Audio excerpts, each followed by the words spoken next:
I'm Christa Jacobson, headmistress of the Budo, where we teach authentic ninjutsu and classical samurai bujutsu. For those of you who don't know what that is, those are the ancient martial arts of the ninja and samurai. Today in this video, I'm going to discuss the 3 responsibilities of every martial arts student. It doesn't matter whether you're doing traditional martial arts or modern martial arts. If you're studying martial arts, these are the 3 responsibilities of every martial arts student.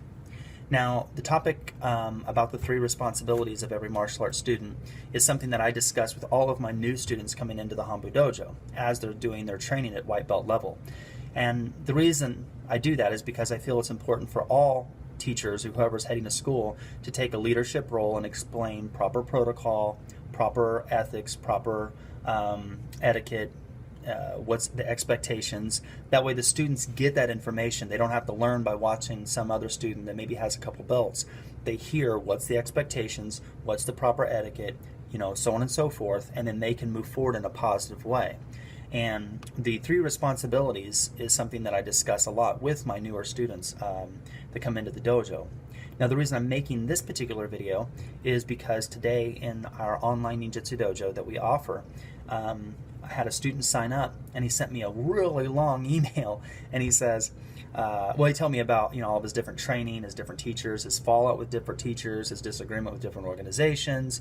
He went on to say that I've been following you on YouTube for many years. He's been following me for many years. He likes the different lessons that I post on Facebook. So he's decided to join the online dojo. And he says, as an online student, I want to be the best I can be. What is it that I can do? What's the expectations that I can do to be the best student I can be and show you proper respect as an online student? What is it that I can do? So he, instead of me teaching the lesson to him, he's already asking the questions right from the jump, and I think that's great. It really shows that he's being assertive. It also shows that he really wants to excel. And so the question that he asks is absolutely brilliant. So because this is something that I talk about, the 3 responsibilities of every martial arts student, I feel like, okay, now that I've had an online student ask that question, I think I'll make the video on it. That way I can have all the other online students follow suit. They can hear this, and then they can kind of hopefully go in the same path and understand the expectations and the etiquette and proper respect towards the organization and so on and so forth. So here we go. The 3 responsibilities of every martial arts student. And again, I don't care whether you're doing traditional martial arts, modern martial arts, it doesn't matter. The number 1 responsibility that every student has is their own responsibility. Your responsibility is to yourself. Number 1, you have to do what you need to do to make yourself better. You are the only one that's going to help you succeed. No one's going to take the tests for you. No one's going to go up there and, do the sparring matches for you. No one's going to go up there and do the grappling matches for you. No one's going to go up there and, take the next belt exam for you. So the first responsibility is to yourself. Number 1, you need to do what you need to do to make yourself better. So you need to train properly. You need to do your homework. You need to get all the reading materials you can and study. You need to make sure that you eat right. You want to make sure that you get proper sleep. You want to make sure you get enough fluids and nutrition. You need to do everything possible for yourself to put yourself in the best position possible to succeed. That's number 1. You need to have the proper, you need to take, you need to take responsibility for your own actions. Yeah, the number 1 responsibility is to you. There's that. Number 2, you need to make sure that you take care of your responsibilities to your teacher. Whoever that teacher is, you need to make sure that you take care of that. Generally speaking, most people have an agreement between their teacher and some form of monetary value, like a monthly training fee, some sort of training dues or something like that. You need to make sure that you take care of that. The teacher is teaching you. They already have the knowledge. You don't have the knowledge. They do. They don't have to share it with you. They're sharing it with you, and they're the ones working to train you and acquire that knowledge and acquire a certain amount of skills, and it is your responsibility to then take care of them. So whether that is an agreement based on monetary value like money or whatever the agreement was, you need to make sure that you hold true to that agreement. Again, normally there's like a monthly training fee, but other teachers have come up with different agreements with their students. Some students mow their yards, some people whatever, do other things. So whatever the agreement is, you make sure that you hold true to that agreement, okay? That's that, because Again, the teacher is the one with the knowledge. The teacher is the one with the skill. And the teacher is the one that's working to help you acquire the knowledge and skill.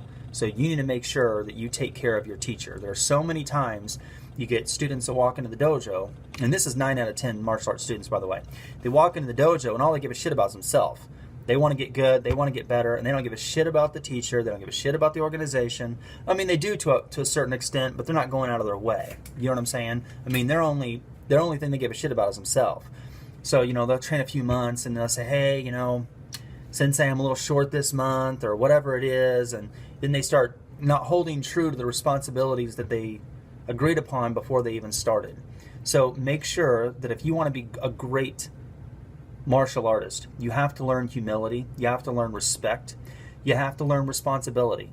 And all of those things is not only doing what you need to do to make yourself better, but it's also showing proper respect to your teacher in the dojo and out of the dojo, and taking care of the responsibilities and agreement that you had with your teacher. The teacher is teaching you how to survive. The teacher is working to show you how to live. You should go to work and then give something back to the teacher so the teacher can live. And that is the second responsibility. The third responsibility is to the organization itself. Now, some people aren't really in a major organization. Some people just have a martial arts teacher. And in which case, if that is what it is, then you don't really have the third responsibility. But if you are part of an organization, like for me, I own my own martial arts organization, the Budo, and we have students all over the world training in authentic ninjutsu and classical samurai bujutsu and our methods of training. And if you're a student here or any other major organization, your third responsibility is to that organization and to help show how great that organization is. Now, many martial organizations have a different stance on what they're doing it for. Some people want to do it for this. Some people want to, their organization stands for this, their organization stands for this, their organization stands for this, right?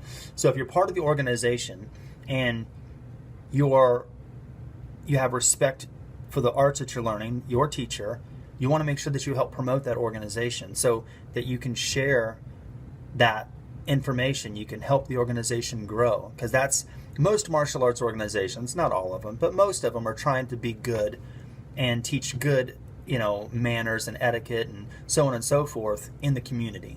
Most martial organizations are trying to promote, happiness and love and compassion and things like that. They're not trying to be, hateful bigots running around and beating up people and so on and so forth. So, but I will say that every martial organization has a different stand. Every martial arts are trying to promote something different, and their stance on certain subjects are different. So if you're a student and you're loving the teacher, you're loving the teachings, and your training, you need to make sure that you promote the organization. Now, how can you do that? Well, make sure that you take care of your testing fees for your ranks. Make sure that you buy the books. Make sure you make proper book reviews. Make sure that you get the DVDs. Make sure that you wear the T-shirts and the hats and the coffee mugs and, all that kind of stuff. I mean, I don't know that everybody needs to make sure that they buy every single thing. But the greatest thing that you could give a martial art organization is word of mouth and advertising, because the more people that see it, the more people get involved. And if it's something that you truly stand for, you would want more people to be involved in what it is that you do. So, like an example, I write books. I have lots of people that buy my books. I can get online, I can see how many people buy my books. Anybody can buy the book, but the people who really stand for the organization is going to go in and make a book review. Because that book review is going to be around a lot longer than the $5 that you gave the organization for the book. You know what I mean? That $5 is going to get spent quickly, but that book review is going to be there forever. So those kind of things is showing more respect for the organization itself. And that is also a major thing, because it's like you stand for something or you fall for anything. And so many martial art students today have zero respect and loyalty and honor towards their organizations or towards their teachers. They only give a shit about themselves or showing up. They want to learn how to fight. They learn something, okay, and they move on about their business. But we're not talking about that student. These are the three responsibilities of a martial arts student who's striving to become great, who wants to become a master, who wants to learn proper respect, honor, dignity, and show proper loyalty to the organization that they're with. Those are the three things that every student should do. You should always, 1, do what you need to do to be the best you can be. Your skills is based on your training. You need to take responsibility for your own actions. That is number one. You need to do what you need to do to be the best you can be. That's number one. Number two, you need to show proper respect to your teacher. In the dojo, bowing and saying thank you and doing whatever the proper etiquette is to your dojo. Out of the dojo, by making sure that you show proper etiquette and respect to the teacher outside of the dojo. And you need to make sure that you hold true to whatever responsibilities and agreement you have between that teacher, whether it's training fees, so on and so forth. Most martial arts schools, there are two fees. You have training fees and you have testing fees. The training fees generally go to the teacher to help them survive and pay their bills.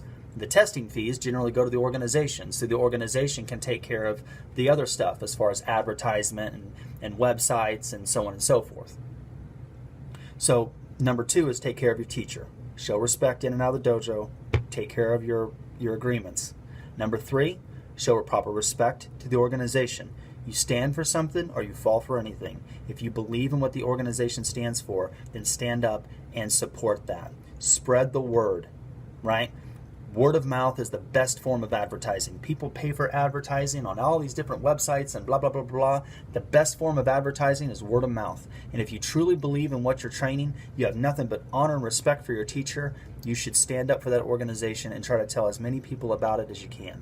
That is the best way to show respect and loyalty to your organization. So, the t-shirts, the hats, the books, and when you get a book, give a book review. When you buy a DVD, make a DVD review. When you watch videos on YouTube, hit the like button, make a comment. The comments don't have to be this dissertation of intellectual conversation. The comment can easily be, Sensei, that was a great video. Thank you, sir. Thank you so much for sharing.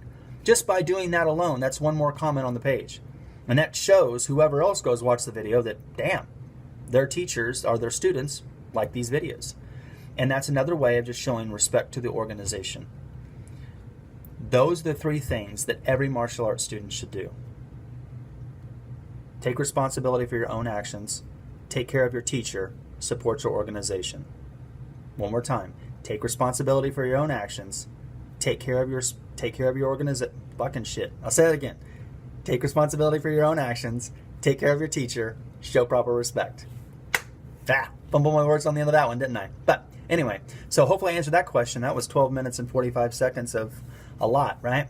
So if you guys are interested in authentic ninjutsu and classical samurai bujutsu, check out my website at www.budoninjutsu.com. There you can see everything that we do, the 5 areas of training that we have within our dojo, and the 7 warrior traditions that we teach. Thank you guys very much, and I will talk to you soon.